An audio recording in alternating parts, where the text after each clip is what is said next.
કર્મ, દ્રવ્ય કર્મ અને નો કર્મ. કેટલા પ્રકાર? 3.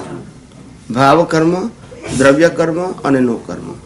ભાવ કર્મ એવા છે કે જે આ અવતારમાં જે ભાવ કરું છું એ આ અવતારનો એન્ડ થાય તે પહેલા ગમે ત્યારે કરેક્શન કરી શકું. કારણ કે હું નેક્સ્ટ બર્થની એક્ઝામમાં છું. 5 વર્ષની ઉંમરે કરેલો ખોટો ભાવ હું 95 વર્ષે પણ બદલી શકું. કારણ કે નેક્સ્ટ બર્થની હજુ એક્ઝામમાં બેઠો છું, અપાઈ ગઈ નથી. હવે આ લાઈફ એન્ડ આવ્યો, શ્વાસ બંધ થઈ ગયો એટલે ભાવ કર્મ, દ્રવ્ય કર્મમાં ટ્રાન્સફર થઈ ગયા. હવે એમાં ફેરફાર થાય નહીં. એક્ઝામ અપાઈ ગઈ, હવે પેપર કુદરત પાસે ગયું. હવે બીજા અવતારમાં એ દ્રવ્ય કર્મ પ્રમાણે જ ભોગવટો આવશે. એને રામકૃષ્ણ મહાવીર ના બદલી શકે. ના સમજાયું? પણ એ ભાવ કર્મ કરેલા હોય એના પ્રતિક્રમણ થાય તો પછી બીજા ભાવમાં ના આવે. તમે સાંભળતા નથી ને બરાબર. તકલીફ એ છે. હું શું કઉ છું, 5 વર્ષની ઉંમરે કરેલો ભાવ એને 95 વર્ષે ધોઈ શકાય તો પ્રતિક્રમણ ના થયું. પણ તમે 95 વર્ષે મરી ગયા પછી એ દ્રવ્ય કર્મમાં ટ્રાન્સફર થઈ ગયા, પછી નહીં બદલાય. Exam is finish. પછી ભાવ કર્મ ક્યાં રહ્યા? પછી ભાવ કર્મ દ્રવ્ય કર્મમાં ટ્રાન્સફર થઈ ગયા. પછી ભાવ કર્મ હોય ત્યાં સુધી તમે કરેક્શન કરી શકો. દ્રવ્ય કર્મ થઈ ગયા પછી સીલ થઈ ગયા કર્મ. હવે કશું કરી શકો? હવે બીજા અવતારમાં મારો જન્મ થાય પછી મને એમ ખ્યાલ આવે, ઓહ ના, આવું કર્મ તો મારું ખોટું થઈ ગયું હતું, હું સુધારી શકું? ના સુધારી શકું. હું તો આ રામાયણ ને મહાભારત થઈ જ ના હોત ને. સુધારી ના નાખ્યું તો લોકો આ મહાવીરના કાનમાં ખિલાફ ના ઠોકાયા હોત ને, સુધારી ના નાખત. પણ દ્રવ્ય કર્મમાં કન્વર્ટ થયા પછી ફેરફાર થઈ શકે નહીં. ઇટ ઇઝ કમ્પલસરી ફોર નો કર્મ. પણ ભાવ કર્મ જે છે એ ભાવ કર્મ ક્યાં સુધી કહેવાય? જીવતા છો ત્યાં સુધી. એટલે ગમે ત્યારે કરેક્શન કરી 5 વર્ષની ઉંમરે કહેલું કર્મ 95 વર્ષે ભૂસી શકાય. કારણ કે તમે એક્ઝામ આપી રહ્યા છો, અપાઈ ગઈ નથી. પણ એકવાર તમારા શ્વાસ બંધ થઈ ગયા, આયુષ્ય કર્મનો એન્ડ આવ્યો એટલે એ ભાવ કર્મ શું થઈ ગયું? દ્રવ્ય કર્મ થઈ ગયું. હવે એમાં ફેરફાર ના થાય. હવે બીજા અવતારમાં ભોગવે જ છૂટકો. પછી ગમે એટલી આરતીઓ કરો, અગરબત્તીઓ કરો, ફૂલ ચડાવો, ફેરફાર ના થાય. એટલે હું દાખલો આપું છું. એક છોકરો હતો, તે 5મા ભણતો હતો. મેં કદાચ દાખલો આપ્યો હશે, ખબર નથી. 5મા ધોરણમાં ભણતો હતો અને એના ફાધર બધા બહુ કરોડપતિ કહેવાય, નામાંકિત વ્યક્તિઓ કહેવાય. એટલે છોકરાએ એક્ઝામ આપીને ઘેર પાછો આવ્યો. એટલે એના ફાધરે પૂછ્યું કે તારું પેપર કેવું ગયું? એટલે કે પપ્પા પેપર સારું નથી ગયું. એના પપ્પાએ કીધું પાસ તો થઈ જ ને? તો કે ના, માંડ 25 આવશે 100 માંથી. કે શું કે છે? માંડ 25 આવશે. એટલે એના પપ્પા તો ગુસ્સે થઈ ગયા. પછી એની મમ્મી કે આટલું બધું શું કામ ગુસ્સે થયો છો ટીણિયા ઉપર? શાંતિ રાખો ને, કે છે બધું સારું થઈ જશે. પછી એના પપ્પા તો ગુસ્સામાં બહાર નીકળી ગયા. પછી એની મમ્મી આવી. એની મમ્મી કે છે તારું પ્રશ્નપત્ર ક્યાં છે? તો કે લો આ રહ્યું. એટલે મમ્મી કે જો એક કામ કરે, આ પ્રશ્નપત્ર છે ને એ પેલા ભગવાન છે ને એ નીચે મૂકી દે. રોજ તારે દીવો, અગરબત્તી ને આરતી કરવાની. એટલે ધીમે ધીમે માર્ક શું થશે? બોલતા નથી. આનું નામ શ્રદ્ધા. ને દુનિયા ચાલે છે શ્રદ્ધાથી. અને જેને સિદ્ધાંત સમજાય એની દુનિયાનો અંત આવી જાય. એને પછી આ શ્રદ્ધાની જરૂર નહીં. પણ જેને સિદ્ધાંત ના સમજાય એને શ્રદ્ધા રાખવી જ પડે.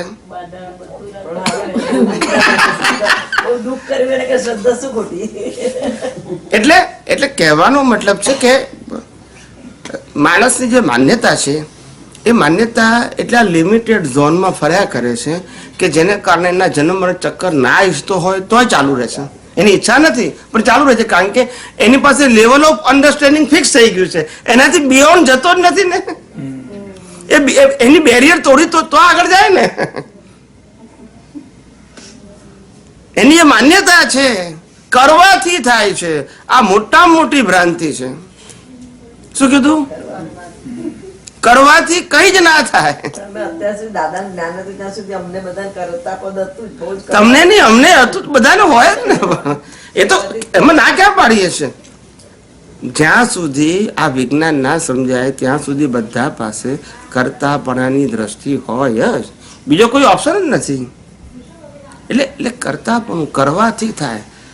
દાદા ભગવાનનું જો વાક્ય કહું, ભારે શબ્દ, દાદા કે કરવાથી સંડાસે ના થાય. આ દાદા ભગવાનનું વાક્ય કહું છું કે કરવાથી સંડાસ ના થાય, એ તો ફાંકી લો તારે થાય એમ. એટલે કહેવાનો મતલબ તું શું કરી શકવાનું છું? આ કુદરત જેમ કરાવડાવે છે એમ તું કરે છે, અને પાછું કે મેં કર્યું. બધાને એવું હોય ને, પણ તમને નહીં કહેવા, આપણે બધાને એક જ હોય. તમારે ને મારું જુદું થોડું હોય. કઈ જ્યાં સુધી અજ્ઞાન છે ત્યાં સુધી જ્ઞાન ના હોય, ને જ્ઞાન થાય તો પછી અજ્ઞાન ના હોય. બે વસ્તુ વાતે ના રહે. હા, દાદા જ્ઞાની પુરુષ દાદા ભગવાને શું કીધું કે આપણે બધા TOPS ટોપ છે, ભમરડા. તે ભમરડા એ શબ્દ સમજણ પડી, પણ ભમરડા એ સાયન્ટિફિક કઈ રીતે છે એ ના સમજણ પડી. ભમેડા શબ્દ સમજણ પડી કે આપણે ભમેડા છે, પણ કઈ રીતે, how we can Tally with this example with our practical life and tops, કઈ રીતે આપણે ટેલી કરવા? એમને આ રેન્ડમ કીધું છે કે ઇટ્સ અ પ્રિન્સિપલ. સિદ્ધાંતનું આપણને દાખલો આપ્યો છે તે બરાબર સેટ થાય છે કે રેન્ડમ છે? ના, એક્ઝેક્ટ દાખલો છે. જેમાં આપણે ભમરડો હોય એ ભમરડાને આપણે જાળ વીંટીએ, બરાબર છે, અને પછી શું કરીએ? જમીનમાં ફેંકી દઈએ. એટલે ભમરડો શું થાય? જાળ કોની પાસે હોય? આપણી પાસે હોય. ફેરવનારા આપણે, જાળે આપણી પાસે, ને ભમેડો. હવે ભમેડો શું કે છે? હું કેવી મારી સ્વતંત્ર શક્તિથી ફરું છું, કારણ કે ત્યાં ફેરવનારો નથી અને જાળે નથી છે. એવું આ મન વચન કાયા રૂપી ભમેડો કે છે, હું કેવું મારી બુદ્ધિથી વિચારું છું, બોલું છું, કરું છું, પણ ખબર નથી આ કુદરત અને કર્મની ઝાડથી આ ભમેડો ફરે છે. કુદરત અને કર્મની ઝાડ. કુદરત એ કોમન વસ્તુ છે અને કર્મની ઝાડ એ વ્યક્તિગત વસ્તુ છે. કુદરત તો બધા માટે એક જ સરખી છે, પણ કર્મની ઝાડ બધા માટે કેવી છે? એટલે આ કુદરત કર્મની ઝાડથી આ ભમેડાને ફેરવે છે, છતાં કે છે કુદરતને ઝાડ દેખાતી નથી. એટલે આ ભમેડો કે છે હું કેવું બોલું છું, હું કેવું વિચારું છું, હું કેવું કરું છું, પણ આ ભમેડો છે ને પેલો ભમેડો છે. બરાબર કે નહીં સાહેબ? બે શું છે? ભમરડા. એટલે આપણને દરેક વાત એક્ઝેક્ટ ફોર્મમાં સમજાવવી જોઈએ. એ તો બોલી ગયા, પણ આપણને ફિટ થવી જોઈએ ને. હવે આવું જયારે સમજાય ત્યારે આપણને અવેરનેસ આવે, એટલે ગમે તે સંજોગોમાં આપણી આ અવેરનેસ પછી કામ કરે. પણ હજુ મને સવાલ છે કે બીજા ભાવમાં જયારે ભોગવતા હોય ત્યારે આપણે એવી રીતે પ્રતિક્રમણ ના કરીએ કે ગત જન્મમાં કે ગતના અનેક જન્મથી મારીને આદિની અંદર પણ જે કઈ દોષો થયા હોય કે આવી કઈ ભૂલ કરી હોય તો તેનું ક્ષમા માંગીએ, પ્રતિક્રમણ કરીએ તો એ અસર ના થાય? કશું ના થાય. એવું આટલો દાખલો તો આપ્યો કે રામાયણ ને મહાભારત કેમ ના બંધ થયું? સિદ્ધાંત સમજવાનો એ સમજાવ. આ જે બોલવામાં આવે છે ને કે આ ભવ કે ગત ભવમાં, આ સમજવાની જરૂર છે. આ ભવ ને ગત ભવની જે વાત કરવામાં આવે છે ને, એ કર્મ જુદી વસ્તુ છે, અને આ જે કર્મના પ્રતિકોણ કરો છે એ કર્મ જુદી વસ્તુ છે. પણ આપણે તો કોઈ દિવસ ઊંડા ઉતરતા જ નથી ને. કર્મ બે પ્રકારના છે. શું કીધું? ધ્યાનથી સાંભળજો બધા. હવે કર્મ બે પ્રકારના છે. એક પ્રકારના કર્મ એવા છે કે જે મન વચન કાયાથી ભોગવાય છે. બીજા પ્રકારના કર્મ એવા છે કે જેનાથી નવા કર્મો બંધાય છે. પહેલા ડેફિનેશન સાંભળો, પછી એક્ઝામ્પલ આપું છું. એક કર્મ એવા છે કે જે મન વચન કાયાથી ભોગવાય છે. બીજા કર્મ એવા છે કે જેનાથી નવા કર્મો બંધાય છે. આ બે પ્રકારના કર્મો છે. આ બે પ્રકારના કર્મો છે. એમાં પહેલા પ્રકારના કર્મના 4 પ્રકાર છે અને બીજા પ્રકારના કર્મના 4 પ્રકાર છે. હવે ધીમે ધીમે તમને સમજાવું છું. એટલે ગેડ બેસશે. શું બેસશે? નામ કર્મ, ગોત્ર કર્મ, વેદનીય કર્મ, આયુષ્ય કર્મ એ મન વચન કાયાથી ભોગવવાના કર્મ છે. એનું આપણે પ્રતિક્રમણ કરીએ છીએ. ખ્યાલ આવ્યો? જ્ઞાનાવરણ, દર્શનાવન, મોહની અને અંતરાય કર્મ એ કર્મ બાંધવા માટેના કર્મ છે. એ અજ્ઞાનતાને આધારે સ્ટેન્ડ થયેલા છે. શેના આધારે છે? એ કર્મો બાંધવામાં સહાયક છે અને આ કર્મો ભોગવવા માટે, નામ ગોત્ર વેદની આયુષ્યમાં ભોગવવા માટે. હવે પેલા જે કર્મ છે જ્ઞાનાવરણ દર્શનાવરણ, એ તમે આ ગૌ કે ગત ભવના તમે બાળી શકો જ્ઞાનાગ્નિથી, આ ના બાળી શકો. સમજાય છે? મારી વાત સમજાય? એટલે દરેક વસ્તુના કોન્સેપ્ટ સમજો. જ્ઞાની બોલ્યા છે અને આપણે મિકેનિકલ બોલીશું તો બેનિફિટ નહીં થાય. કર્યાનો સંતોષ થશે કે હું કરી નાખ્યું. સમજાય છે? જે જ્ઞાનાવરણ દર્શનાવરણ મોહની અંતરાકર્મ છે કે જેનાથી કર્મનું ઉપાર્જન થાય છે. આ ચારે ચાર પ્રકારના કર્મો અજ્ઞાનતાને કારણે ઉભા છે. શેના કારણે ઉભા છે? એ નવા કર્મો બાંધવા માટે સહાયક છે. એ કર્મ તો છે જ, કેરી ફોરવર્ડ થાય છે એવરી બર્થ. શું કીધું? એવરી બર્થ કેરી ફોરવર્ડ થાય છે. એટલે પહેલા જે ચાર પ્રકારના કર્મો છે જ્ઞાનાવરણ દર્શનાવરણ મોહની અને અંતરાય કર્મો, એક અવતારના નથી, અનેક અવતારના છે. અને નામ કર્મ, ગોત્ર કર્મ, વેદની અને આયુષ્ય કર્મ એ એક જ અવતારનો કર્મ છે. બંને શું છે? જુદા છે. આ અહીંયા કન્ઝ્યુમ થઈ ગયા છે અને પેલા કેરી ફોરવર્ડ થાય છે. હવે એની અંદર તમે માઇનસ કરી શકો આ ભવ કે ગત ભવના, પણ તે જ્ઞાનાગ્નિથી, આ પ્રાયશ્ચિત નહીં. આજે અતિક્રમણના પ્રયોગ કરીએ છીએ ને એનાથી પેલા ના જાય. અજ્ઞાનનો નાશ થાય તો જ્ઞાનાવરણ દર્શનાવરણ જાય. એ અજ્ઞાન એ રોંગ બિલીફ છે, એ જવી જોઈએ. એટલે જ્ઞાની પુરુષ કહે છે કે અમે જ્ઞાની પુરુષ જ્ઞાનાગ્નિથી કર્મોનો પાપોને ભસ્મીભૂત કરે છે, તે આ નહીં પેલા.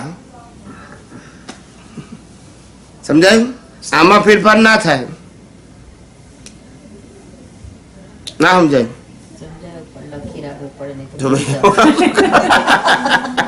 હું એકદમ ક્લિયર કટ શાંત ભાવે ધીરે ધીરે કહું છું, નથી કહેતો. સજ્જ ઉતાવળ કરું છું અને એકની એક વાત બબે વખત કહું છું અને એકદમ સિમ્પલ ભાષામાં, બાકી ચૂકી ભાષા, ગોળ ગોળ ભાષા, શાસ્ત્રોક્ત ભાષા પણ નથી કહેતો. બિલકુલ સાદી સીધી ભાષા કહું છું. એટલે સમજી લેવાનું, સમજી લેવાનું. ગોખવાની જરૂર નથી પણ સમજી લેવાનું. અને એક બે ત્રણ વખત સાંભળશો ને એટલે તમને ફિટ થઈ જશે. એટલે આ બધી જ વસ્તુ એને જયારે સ્ટાન્ડર્ડ ફોર્મમાં સમજશો ત્યારે તમને ખ્યાલ આવે છે કે કન્ફ્યુઝન જેવી જગતમાં કોઈ વસ્તુ જ નથી. આપણી અનસમજણ એ જ કન્ફ્યુઝન છે. બાકી આ જગતમાં કન્ફ્યુઝન કઈ રીતે હોઈ શકે સાહેબ? સુખ દુઃખ તો રામકૃષ્ણ મહાવીર ને હતું, એ કન્ફ્યુઝન નતું. અજ્ઞાનતા એ કન્ફ્યુઝન છે. સફરિંગ એ કન્ફ્યુઝન નથી. સફરિંગ તો રામકૃષ્ણ મહાવીર ને પણ હતું જ, ફક્ત એમને કન્ફ્યુઝન નતું. શું નતું? ના, એટલે આને હતું એમ, એમને સફરિંગ નતું. એ જ્ઞાન દશામાં સફરિંગ નતું કારણ કે છૂટાપણું હતું ને, પણ દેહને તો સફરિંગ હોય જ ને. એટલે અજ્ઞાન કાઢવું એ મોક્ષ માર્ગ છે.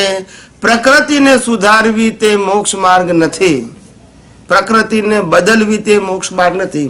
એ સંસાર માર્ગ છે. એ શુભાશુભ માર્ગ છે. કયો માર્ગ છે? શુભાશુભ. અશુભમાંથી શુભ કરો. એનાથી મુક્તિ નથી. શું નથી? દેવલોકે પ્રાપ્ત થાય, સારું મનુષ્ય ભવે પ્રાપ્ત થશે. એટલે ખાસ ધ્યાન રાખવાનું, પાપ અને પુણ્ય એ કન્ઝ્યુમ થનારી વસ્તુ છે. શું થવાની છે? અને જ્ઞાન, ડેવલપમેન્ટ એ carry forward birth to birth. એટલે જેટલું અજ્ઞાનનો નાશ કરતા આવડ્યો એ મોક્ષ માર્ગ છે, અને જેટલા પાપમાંથી પુણ્યમાં ગયા એ સંસાર માર્ગ છે. બંનેમાંથી એકે માર્ગ ખોટા નથી. પસંદગી તમારે કરવાની છે કે તમારે સંસાર સુધારવું છે કે અજ્ઞાન કાઢવું છે. That is your choice. અજ્ઞાન કાઢો એ મોક્ષ માર્ગ છે, અને પાપમાંથી પુણ્યમાં જાઓ એ સંસાર માર્ગ છે, અને એ વપરાઈ જવાનું છે. મેં 10,000 વર્ષ પ્રાપ્ત થાય એવું દેવલોકનું પુણ્ય બાંધ્યું આ ભાવમાં. હું દેવલોકમાં ગયો, પાછું 0 થઈને પાછો. ના સમજાયું? એને મોક્ષ સાથે લેવા દેવા છે? મેં અહીંયા સારું પુણ્ય બાંધ્યું, અહીંનો વડાપ્રધાન થઈ ગયો, પછી મરી ગયો, 0. તેને મોક્ષ સાથે લેવા દેવા છે? એ રિલેટિવ સત્ય છે. એના મોક્ષ સાથે, ડેવલપમેન્ટ સાથે, અજ્ઞાન નાશ સાથે કોઈ લેવા દેવા નથી. અજ્ઞાન નાશ થાય તો એ મોક્ષ માર્ગ છે, ને પાપોમાંથી પુણ્ય તરફ જવું એ સંસાર માર્ગ છે. એટલે આપણી દ્રષ્ટિમાં દરેક વસ્તુના કોન્સેપ્ટ કેવા હોવા જોઈએ? ક્લિયર હોવા જોઈએ, ગોળ ગોળ ના હોવા જોઈએ. કારણ કે જગતના લોકો જે જ્ઞાન જાણે છે એ રિલેટિવ સત્યના બેઝ ઉપર એક્સપ્લેન કરે છે. કયું સત્ય? રિલેટિવ સત્ય. રિલેટિવ સત્ય એટલે કે આ ન કરો અને આ કરો, આમ કરવાથી આમ થશે ને આમ કરવાથી આમ થશે, આમ કરવાથી પાપ થશે, આમ કરવાથી પુણ્ય થશે. પણ પાપ અને પુણ્યને મોક્ષ સાથે શું લેવા દેવા છે?